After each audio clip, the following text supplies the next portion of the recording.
ஷஸ்டம் அமைப்பின் துணைத் தலைவர், செகந்திராபாத்தின் மாற்றுத்திறனாளிகளின் மேம்பாட்டிற்கான தேசிய நிறுவனத்தின் குழு உறுப்பினர், சமூக சேவகர் திருமதி காமாட்சி சுவாமிநாதன் அம்மா அவர்களை அன்போடு மேடைக்கு அழைக்கிறோம். இந்த சபையில் இருக்கிற எல்லாருக்கும் வணக்கம். உங்ககிட்ட நிறையா பேசணும்னு நான் தயார் பண்ணிக்கிட்டு வந்தேன். பட் உடம்பு கொஞ்சம் முடியல, அதனால் பேசுகிற நிலைமையில நான் இல்லை. 1-2 விஷயம் மட்டும் சொல்லணும்னு ஆசைப்பட்றேன். இன்றைக்கி திரையிட போகிற ஒரு படம், ஒரு பொண்ணு நினச்சானா எந்த அளவுக்கு அவளால் ஒரு விஷயத்தை கொண்டு செலுத்த முடியும் அப்படிங்கிறத ஒரு சிறப்பு குழந்தையின் தாயாக அந்த ஆங்கிள்லேருந்து எடுக்கணும் அப்படின்னு ஆசைப்பட்டேன். ஸோ அதுக்கு ஒரு உருவம் கொடுத்த, அதை திரைப்படமாக கொண்டு வந்த ரவி அண்ணா இங்கே இருக்கார்.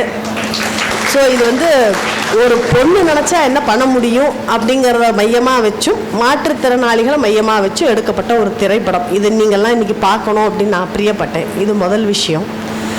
ரெண்டாவது, நம்ம எல்லாருமே விமன், இப்போ நான் என்னோட மினிஸ்ட்ரியை பற்றி பேசணுன்னாலே என்ன சொல்லுவாங்கன்னா, social justice and empowerment, ministry of social justice and empowerment. இந்த எம்பவர்மெண்ட்னா என்ன, தமிழாக்கம் அதுக்கு போட்டு பார்த்தீங்கன்னா அதிகாரம் அளித்தல் அப்படின்னு இருக்கும். விமன் எம்பவர்மெண்ட் அப்படின்னா என்ன, பெண்களுக்கு அதிகாரம் அளித்தல். யார் கொடுக்கணும் நமக்கு அதிகாரம்? இந்த கேள்வி வருதா இல்லையா? ஏன் நமக்கு அதிகாரம் இல்லையா? இது அதிகாரம் அளித்தல்னா என்ன அர்த்தம்? அதனால என்னோட தனிப்பட்ட கருத்து, எம்பவர்மெண்ட் ஆஃப் விமன் அப்படிங்கிற கான்செப்டே தப்பு. எம்பவர்மெண்ட் அப்படின்னா அது ஒரு இடத்துல போய் நின்றுடும். எங்கே போய் நிற்கும்னா, ஒரு பொண்ணு பேகை மாட்டிக்கிட்டு ஆஃபீஸ் போய் சம்பாதிக்க ஆரம்பிச்சிட்டான்னா விமன் எம்பவர்மெண்ட். இது எத்தனை பேர் உங்களில் ஒத்துப்பீங்க? அவள் ஒரு பிஸ்னஸ் ஆரம்பிக்கணும், ஃபினான்ஷியலாக ஒரு பொண்ணு இண்டிபெண்ட் ஆயிட்டானா அது விமன் எம்பவர்மெண்ட். இது சரியா தப்பா? இல்லை, எம்பவர்மெண்ட்டுங்கிறதுக்கு அர்த்தம் என்ன? Entitlement is yes yes entitlement is அது கரெக்டான வார்த்தை. நான் என்ன சொல்லுவேன்னா, நோபல்மெண்ட், பெண்களை மேன்மைப்படுத்த வேண்டியது. இது எம்பவர்மெண்ட். அதை நமக்கான மேன்மைங்கிறது நம்மக்கிட்ட இருக்குது. அதை உணர்ந்து நம்மை மேன்மைப்படுத்துவதாக இனி வரப்போகிற நாட்கள், சமுதாயம், காலம் கண்டிப்பாக அமையும். அதுக்கான அறிகுறி தான் இங்கே இத்தனை பேரை இப்போ நான் பார்க்குறது. இந்த துருவத்தை பார்க்கும்போது ரொம்ப சந்தோஷமாக இருக்குது எனக்கு. ஐயா சொன்னார், நீங்கள் எல்லாம் உங்களோட மனசுலேருந்து கொஞ்சம் கொஞ்சத்தை பிச்சு போட்டுட்டு போங்க அப்படின்னு. மண் போட்டால் பொண்ணு விளையிற பூமி மேலூர். உண்மை தானே? எனக்கு ரொம்ப பிடிச்ச ஊர். அதனால் இது கொஞ்சம் பிச்சு போட்டாலே இது நிறைய மேலூரில் வளர்ந்துடும். அதனால் எனக்கு ரொம்ப சந்தோஷமாக இருக்குது உங்களில் இத்தனை பேரை இன்றைக்கி இங்கே சந்தித்தது.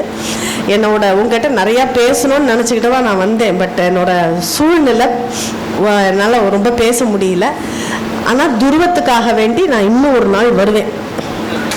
உங்களோட நான் பேசணும்னு இல்லை, நம்ம எல்லாருமா சேர்ந்து ஒரு அனுபவ பகிர்வு, சில பொது விஷயங்களை நம்ம எடுத்து பேசி டிஸ்கஸ் பண்ணி என்னென்ன விஷயத்துலலாம் நம்ம வாழ்க்கையை நம்ம அர்த்தமுள்ளதாகவும், ஏற்கனவே அப்படி தான் இருக்கீங்கன்னா உங்கள் டேக்லைனே அப்படி தான் இருக்குது. ஸோ ஃபர்தராக என்ன பண்ண முடியும்? இருந்த இடத்துல எனக்கு இன்றைக்கி பேச கொடுக்கப்பட்ட டாபிக் என்னென்னா, இருந்த இடத்துல இருந்துக்கிட்டே நம்ம எப்படி ஒரு சமுதாய வேலையை செய்கிறது. ஒரு சோஷியல் ஒர்க் பண்ணணுன்னா உடனே அப்படியே ஒரு பேக் எடுத்து மாட்டிக்கிட்டு புதுமை பெண் மாதிரி கிளம்பி போனோம்னா இல்லவே இல்லை. நானும் ஸ்கூல் படிச்சுக்கிட்டே 9th ஸ்டாண்டர்டில் ஆரம்பித்தேன். ஸோ ஸ்கூலுக்கும் போனோம். நான் அடிப்படையில் ஒரு ஸ்போர்ட்ஸ் பர்சன். என்னோடய டெய்லி ஸ்போர்ட்ஸ் ப்ராக்டிஸ்க்கும் நான் போய் ஆகணும்.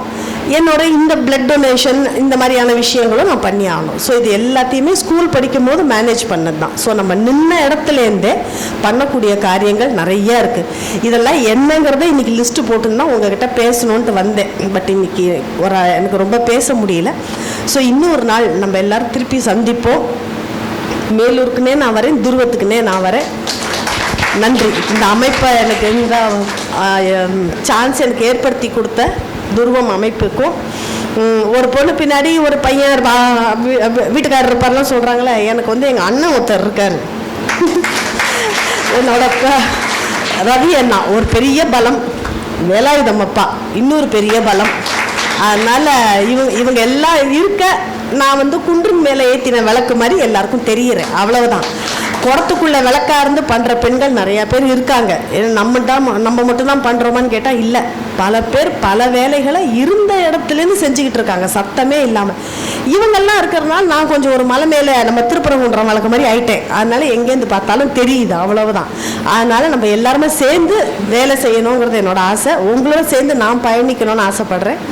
இதுக்கான அடுத்த ஒரு சந்தர்ப்பத்தில் உங்கள் எல்லாரையும் நான் வந்து சந்திக்கிறேன். நன்றி.